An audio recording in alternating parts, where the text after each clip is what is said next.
Eu gostei dessa sua colocação, onde você coloca o livro como um projeto, né? E também tira essa mistificação de sonho, de bebê, filho. Então é surpreendente. Ele vai se revelando ali ao longo da trilogia, ao longo dos 7 livros, né? Na verdade. É, então, eu acho que são essas situações. É melhor eu parar de comentar, senão eu vou dar mais spoiler, né? Olá, meu querido ouvinte! Está no ar mais uma edição do Live com Autor. Eu me chamo Raik Tavares, estou aqui com você com mais um episódio. Esse episódio está imperdível, porque eu vou conversar com a Dani Ferreira. Ela é escritora, ela também é mentora de escritores, ela também é redatora publicitária e ela chega para cá para dar dicas importantes para você. A gente vai falar sobre a lapidação do texto. Você, como anda aí com o seu texto? Como anda com a sua produção? Tá se dando bem? Tá conseguindo lapidar bem? Então fica aqui, porque você vai receber dicas importantíssimas que vai mudar aí a sua visão de escrita. A Dani vai te dar várias visões incríveis, tá bom? Várias sacadinhas que vai aí te ajudar muito. E aproveitando, eu quero fazer aqui já o merchanzinho, né? Se você aí tiver precisando aí de fazer cursos de escrita criativa, aprimorar mais a sua forma de escrever, eu vou te recomendar 2 cursos que é até da Dani, tá aqui no nosso link. Então é só você conferir aí os 2 cursos que eu vou te indicar agora. Como criar personagens para livros, um mini curso online. Treinamento 100% online e prático focado na criação literária de personagens para livros. Ao final do curso, o aluno entenderá como escrever personagens mais humanos, complexos e interessantes para a sua obra de ficção. O curso tá super barato. Entra aqui na bio desse episódio que você vai aí saber o valor desse curso, tá bom? Baratíssimo mesmo. O segundo curso que eu vou te apresentar é o Plano de Autopublicação. O Plano de Autopublicação é um treinamento 100% online e prático que ensina os autores a produzir seus próprios livros a partir de um planejamento já pronto e replicável aos seus projetos, ensinando a esses autores como planejar e coordenar todos os recursos necessários para a autopublicação. Então é uma boa esses 2 cursos, hein? Saca só, o plano de autopublicação, esse que eu acabei de te indicar, e como criar personagens para livros. Então dá uma aprimorada aí no seu conhecimento, estudar sempre é bom, e então vai lá, meu querido. Também não posso deixar de falar com você que todos os livros que estão sendo citados aqui nesse podcast, o link está na bio, só você entrar se você achar interessante e comprar por esse link.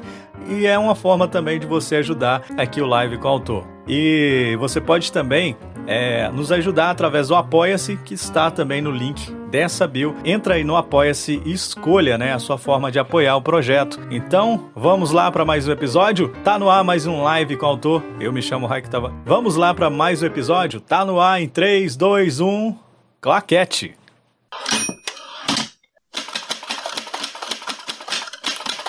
Olá a todos, eu sou a Dani. Eu gosto de me apresentar como Dani, porque meu nome é Daniela, mas todo mundo sempre fica na dúvida se é Daniela, se é Daniele, né? Então Dani fica mais fácil para todo mundo.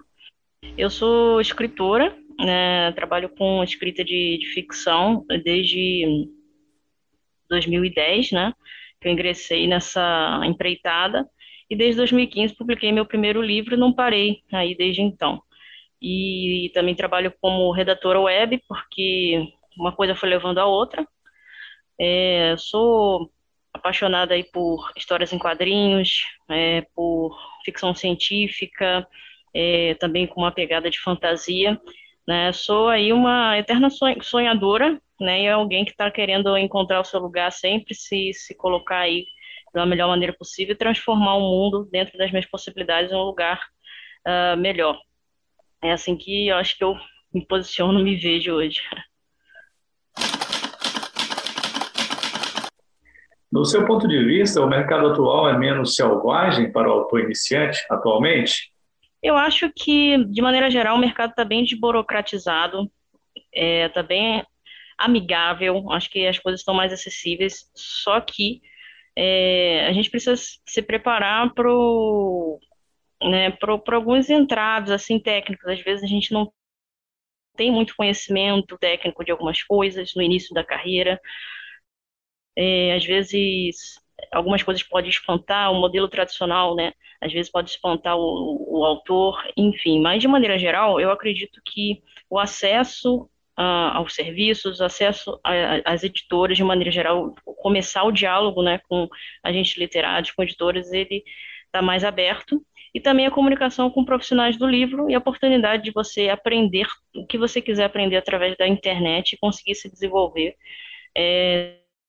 também está bem mais fácil, né, com a tecnologia, com a transformação digital, com acesso à internet.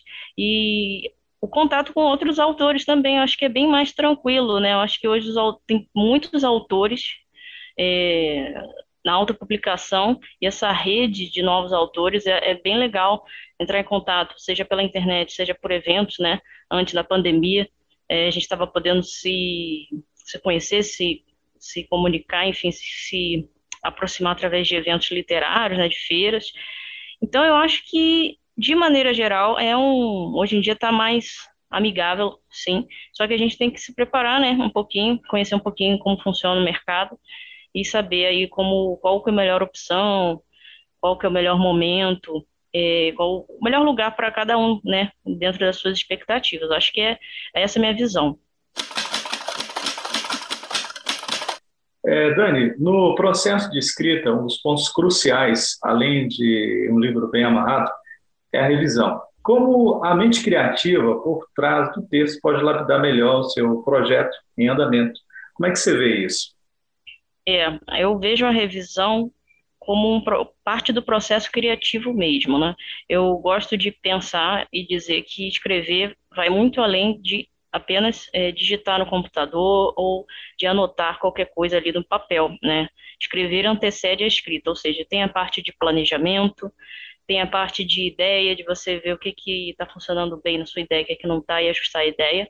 E depois que o texto foi escrito do início ao fim, né? Tem essa parte de revisão, que é você reler o seu texto, mais como um crítico literário, e tentar melhorar alguns pontos, né? Pontos de conteúdo, especificamente de ficção, né? De personagens, de como foi a construção de personagens, dos diálogos, né? Da trama, se a estrutura ficou legal. Enfim, todos aqueles pontos que já foram planejados.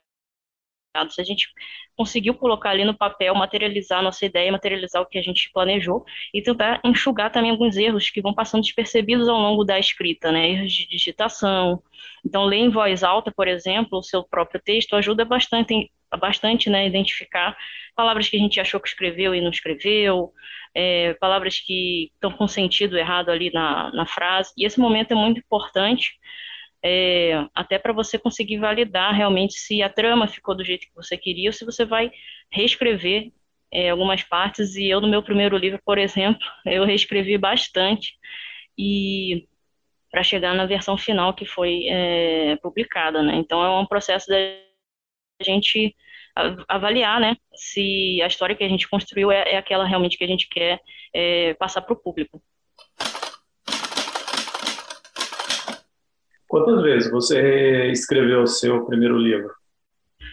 Olha, eu acho que foi umas 4 vezes no mínimo. E eu costumo fazer esse trabalho em cada um dos livros que eu escrevi. Já escrevi, até o momento, 6 livros, né? 5 de ficção, né? E em todos eles eu passei por essa reescrita.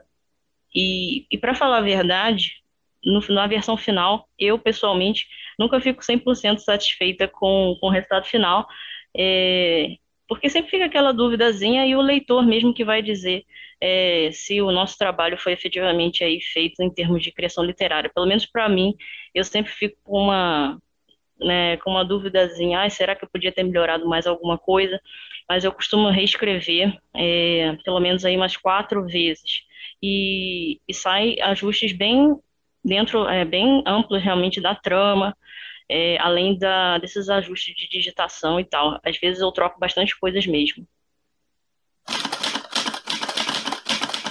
Você costuma escrever já com a escaleta pronta, um argumento pronto, ou você deixa a coisa andar e a partir talvez de um personagem criado?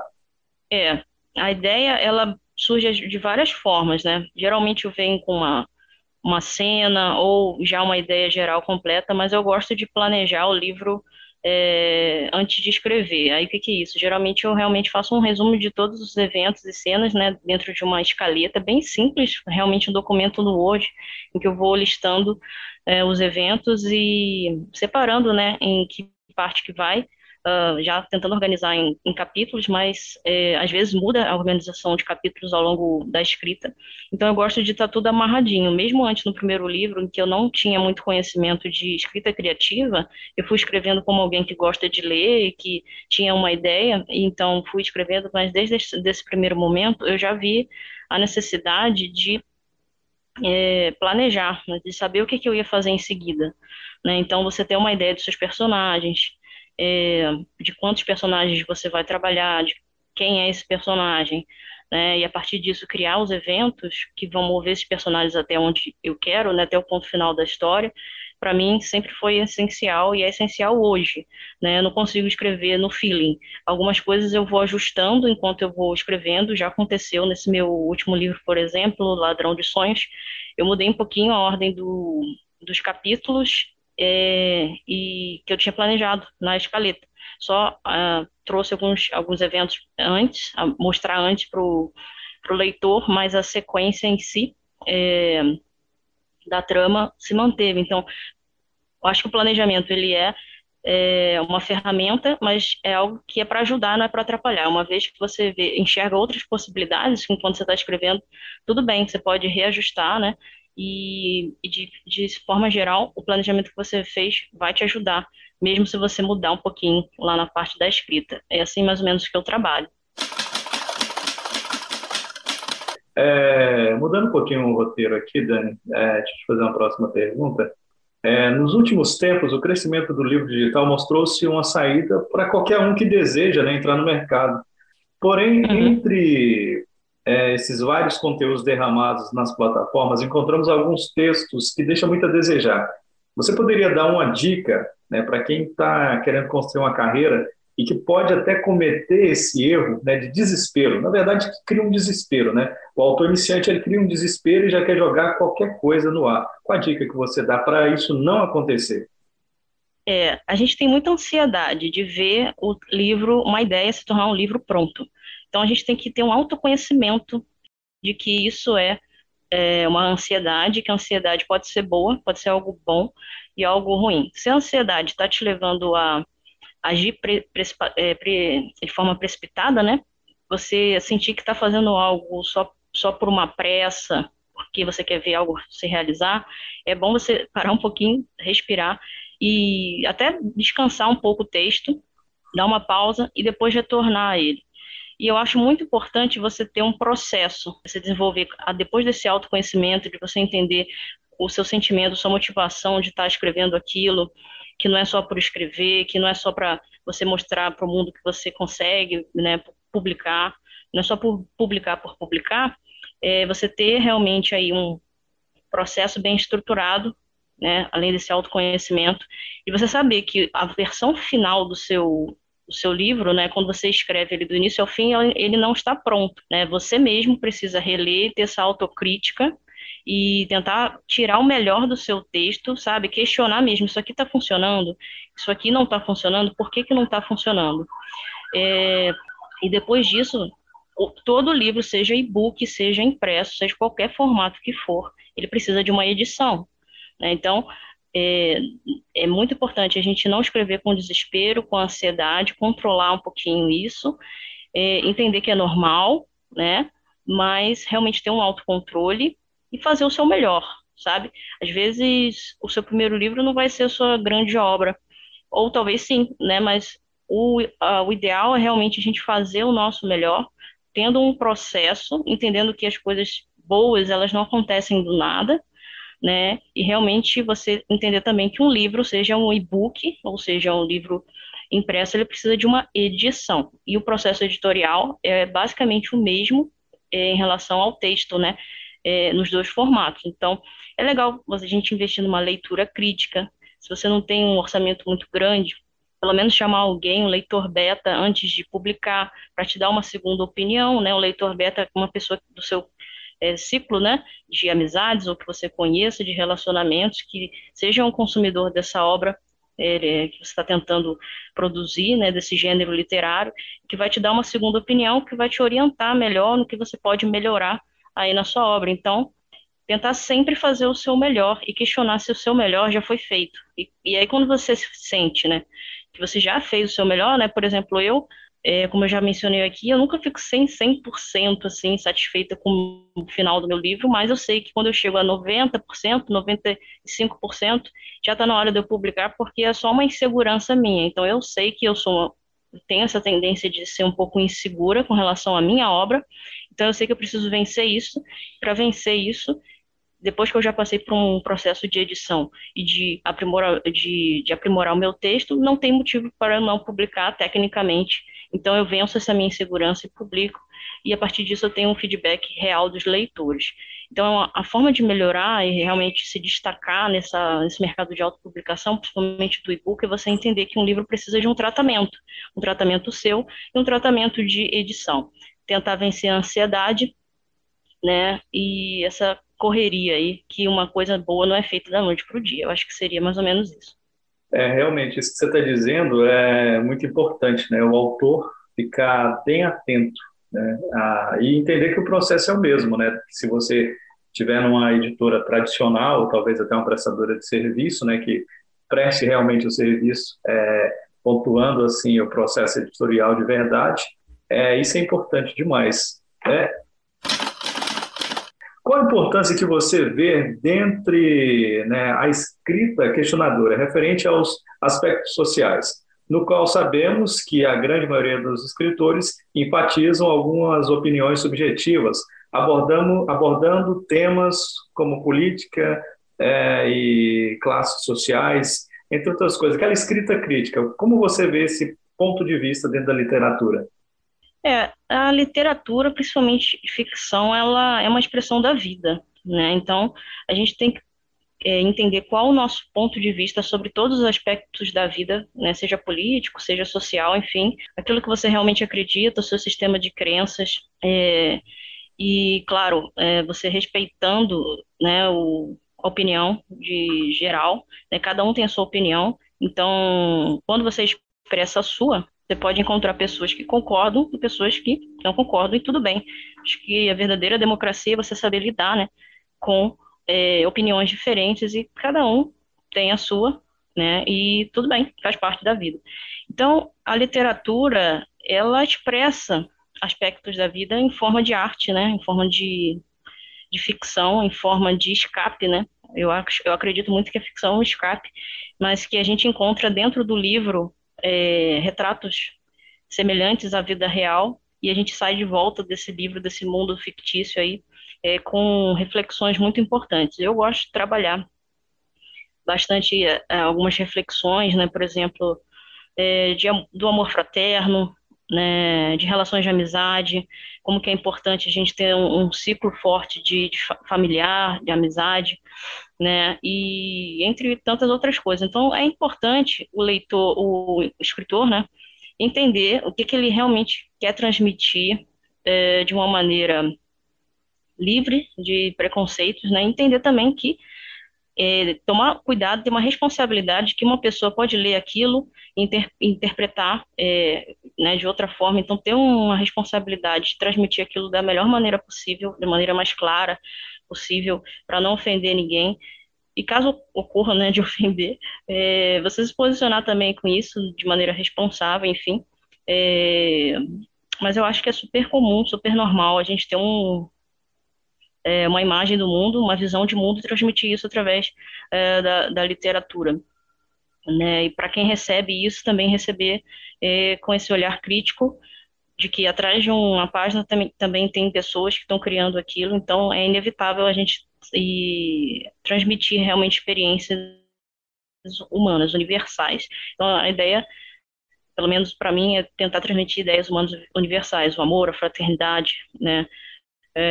O convívio com o próximo e tantos outros valores que a gente tem, né? Qual o livro que mais te emocionou, né, nesse aspecto, né, de tudo isso que você falou, né, que traz esses aspectos? O que mais me emocionou realmente, até hoje, em termos de ficção e fantasia, é a trilogia do Senhor dos Anéis. Eu acho que o Tolkien traz esses valores universais muito fortes e com um ambiente muito rico, né, da fantasia. A gente vê ali uma mitologia própria que ele criou, né, através daqueles seres que têm características próprias ali no livro dele, né, os hobbits, os próprios elfos que ele criou, né, recriou, né, e umas relações que a gente vê ali, relações geográficas, relações políticas, hierárquicas muito bem estruturadas, que são semelhantes, né, à nossa realidade, e ao mesmo tempo transmitem, né, esses valores de amizade, de força, coragem, né, virtudes que realmente são importantes para o nosso dia a dia, né, lições muito marcantes de que pessoas pequenas podem fazer diferença, né, no mundo, podem transformar o mundo, podem até salvar o mundo, né? E então a trilogia do Senhor dos Anéis e o livro também inicial do Hobbit me marcou muito, me emocionou muito. Eu também gosto bastante das relações políticas e sociais que são abordadas ali no mundo de Harry Potter, né? Principalmente a partir do quinto livro, né? Que tem mais relações políticas, aquela coisa do ministério. Então, é bem semelhante à nossa vida, é bem semelhante, né, às nossas relações políticas e sociais do mundo, mas com aquele ambiente de fantasia que é bem rico, bem atrativo. Então, referências nesse sentido, principalmente O Senhor dos Anéis, né, o Tolkien e a J.K. Rowling de Harry Potter. Nesses dois livros, qual o personagem, né, de cada um deles, fora o principal, né, te instiga a esses sentimentos? Bom, em Senhor dos Anéis, eu gosto muito do personagem do Aragorn, embora ele tenha um protagonismo ali, né? Que ele é o rei, né? Enfim, eu acho que ele traz assim uma imagem de liderança, de justiça, de serenidade, de calma, né? De até compaixão, de perdão, né? A gente vai lembrando, vai vendo através das cenas todas essas manifestações humanas desses personagens. Também gosto do Senhor dos Anéis, o Sam, que traz aquela inocência e ao mesmo tempo coragem, uma amizade, né? Que é incondicional, né? No Harry Potter, né? É impossível não comentar a Hermione, que tem, né, um posicionamento crítico muito forte, né? Tem uma personalidade muito forte. Eu sempre gostei do Snape, professor Snape, embora só no final ele tenha sido revelado aí como alguém que estava ajudando sempre. É, embora ele, Você acabou de dar um spoiler, para quem pois não é, leu. perdão, mas enfim, Você é vai ser tão odiado aqui nesse já. podcast, tá? Ah, Por meu Deus, alguns. perdão. Enfim, mas pulando essa questão da trama, né? Ele tem aquelas camadas, né? Coisas escondidas realmente que a gente nem podia imaginar, então é surpreendente. Ele vai se revelando ali ao longo da trilogia, ao longo dos 7 livros, né? Na verdade. É, então, eu acho que são essas situações, é melhor eu parar de comentar, senão eu vou dar mais spoiler, né? Me conta uma coisa, Dani. O que é o personagem ideal? Nossa, essa pergunta é difícil. Eu acho que o personagem, eu não diria ideal, né? Mas o personagem mais próximo de ideal é aquele que é mais parecido com o ser humano, aquele que expressa uma experiência humana real, né? Como eu falei, é um personagem que tem virtudes e defeitos, né? O Sam, por exemplo, do Senhor dos Anéis, ele às vezes é ingênuo, essa ingenuidade pode ser algo positivo, mas pode ser algo negativo que faça ele acreditar demais em algum ponto, às vezes seguir determinado personagem a ponto de quase de arriscar sua vida, né? Então, e ao mesmo tempo ele pode manifestar uma coragem que vai fazer ele salvar a sua própria vida, ou salvar a vida de outras pessoas, né? Porque a gente é vulnerável, o ser humano é vulnerável.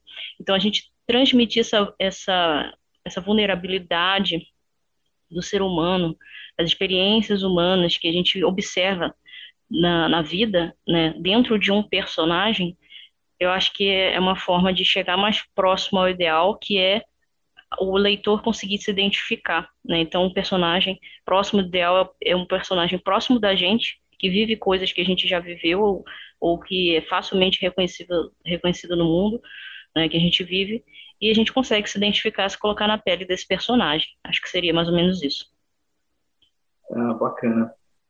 Você, né, é escritora, mas também você produz conteúdo para a internet. Eu queria que você falasse um pouco, de como é produzir o conteúdo para a internet, né, de empreender no mercado do livro, né, que é o que você faz com o seu site, com o seu trabalho de mentoria.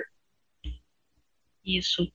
Eu me descobri ou me desenvolvi uma empreendedora depois que eu comecei a escrever e publicar os meus livros, porque, como você comentou no início, né, são desafios, são vários desafios que a gente vai enfrentando e vai desbravando assim esse mundo que a princípio é selvagem, mas quando a gente vai aprendendo, a gente vai vendo que tem muitas coisas positivas e amigáveis também, né? Então, ao longo desses anos, eu fui aprendendo e fui sendo. Muitas pessoas me perguntavam como é que eu faço isso, como é que eu faço aquilo, e eu fui aprendendo de tudo, né? Fui para o marketing, eu sou formado em marketing, me encontrei mais no marketing do que em letras, por exemplo, que eu comecei a fazer e não concluí. E fui lendo livros de empreendedorismo, tudo, e produzir conteúdo é um grande desafio de você manter a qualidade e você conseguir responder as perguntas das pessoas, conseguir ajudar as pessoas, de traçar um caminho que às vezes funcionou para mim e pode funcionar para outra pessoa. Enfim, eu acho que é o caminho de você sonhar e fazer, né? E eu acho que o escritor brasileiro, principalmente, ele tem que conseguir desenvolver essa mentalidade de sonhar, ser um sonhador, não deixar de ser um sonhador e ser alguém que sonha e cria realmente, que faz acontecer o seu sonho. E para mim, eu tive que realmente sonhar e fazer. Comecei com a autopublicação e segui com a autopublicação, e porque, enfim, era o momento que eu queria publicar realmente com autonomia, e, enfim, essa é a forma mais viável de você começar e realmente não desistir. Então, a forma de você não desistir é realmente criar possibilidades. E isso, né, como você falou, isso é empreender, é você sonhar e fazer acontecer. Só que às vezes, quando a gente empreende um pouquinho demais, também a gente deixa de sonhar um pouco. Então, tem que equilibrar, realmente não deixar de sonhar. Manter o sonho, ser a sonhadora, também a empreendedora. E materializando tudo isso, vem o meu site da Book Labs, que eu criei recentemente, entre 2019, né, 2018 a 2000 atualmente, 2020. E lá eu compartilho um pouco das minhas experiências, daquilo que eu acredito como é possível fazer, certas etapas do processo editorial, do processo de escrita, tento ensinar novos autores, ajudá-los da melhor maneira possível e também criar soluções práticas para colocar projetos aí realmente em prática. Uma mentoria, né, e alguns cursos online que eu comecei a desenvolver. Qual a dica que você dá, né, para quem terminou o livro hoje, agora, nesse exato momento, e não sabe a direção que tomar? Bom, entender que o seu livro precisa de uma edição e que a qualidade do trabalho final é responsabilidade do autor. A qualidade do conteúdo final é responsabilidade do autor. E o autor precisa estar sempre aberto a melhorias. E por isso é preciso sempre buscar formas de aplicar essas melhorias. Reler o seu texto, buscar uma segunda opinião por um leitor beta, investir, né, tanto tempo quanto recursos financeiros. Então, se às vezes, se seu orçamento está apertado, espera um pouquinho, faz uma poupança para você conseguir investir nos serviços que são necessários para realmente transformar o seu texto em um livro. Né? Existe uma transformação do texto final em um livro, que é através do processo de edição, através da opinião de outras pessoas, de um viés um pouco mais técnico, né, de revisores, profissionais de edição realmente. Então, investir tempo, primeiramente, em você avaliar o seu livro como alguém, como um olhar crítico, né? Às vezes eu vejo muitos autores dizendo que deram à luz a um bebê, como se referindo ao seu livro como um bebê. O seu livro é um projeto, o seu livro é um trabalho, né? Então a gente precisa desenvolver essa mentalidade profissional, saber analisar o nosso texto, de que ele precisa, sim, sempre ser melhorado, tem sempre melhorias para aplicar, e tudo bem, isso não desmerece nem o seu texto, nem você. Então, se você está com o seu texto pronto aí, releia, revise e procure realmente uma forma de editá-lo, né? Seja através de uma editora ou através do seu próprio processo de você aprender o que é necessário né, e formar aí o seu time de prestadores de serviços e para ajudar você a conduzir esse projeto. Seu livro é um projeto. Eu gostei dessa sua colocação, onde você coloca o livro como um projeto, né? E também tira essa mistificação de sonho, de bebê, filho, né? E entende, isso faz com que o mercado se profissionalize, né? A partir do momento que o autor ele realmente assim diz, não, meu livro é um produto, não é a editora não é uma fábrica de sonhos. Isso muda totalmente o mercado, correto? Correto. A minha missão com todos esses conteúdos é profissionalizar o mercado, ajudar o mercado a ficar mais profissionalizado, mercado de autopublicação mesmo, né?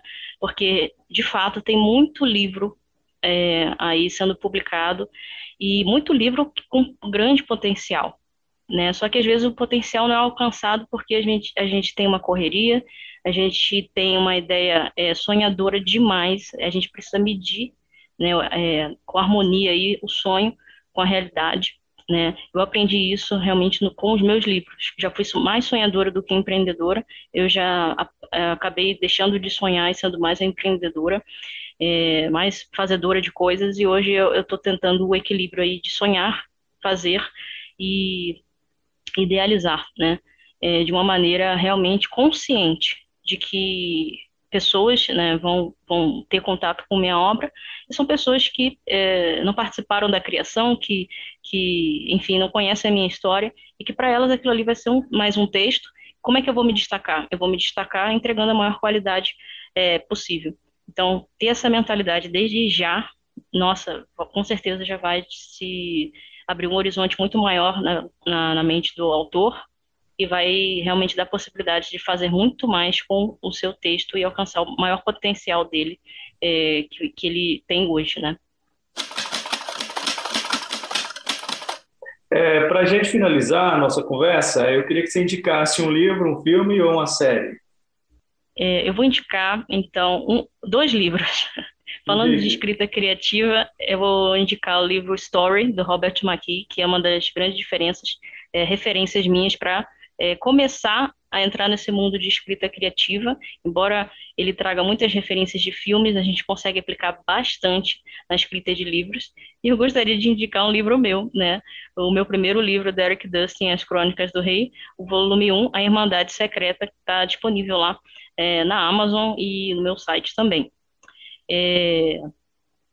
De filme, eu indico Senhor dos Anéis, não tem como não indicar, embora seja uma obra adaptada, eu acho que foi uma das grandes adaptações do cinema. Mas qual sugestão que você pediu? Agora fugiu a Uma memória. série, se você quiser, né? Tem uma série que você tenha visto ou está assistindo. Tá. Série que tá sempre na minha playlist é Friends, que é fácil de rir e divertido, mas eu gostaria de indicar mais uma também, para quem gosta de ficção científica, é menos popular, mas que você já deve possivelmente conhecer, uma série que já foi finalizada, que é a série Fringe, que foi produzida também pelo J.J. Abrams. É uma série que mistura ficção científica, né, enfim, é ficção científica, né, que fala de mundos paralelos, mas no J.J. Abrams, né, não tem como não ter mundos paralelos. E é bem legal, bem interessante para quem gosta do gênero e quer uma referência para assistir, se divertir e também coletar aí um pouquinho mais de inspiração na hora de escrever.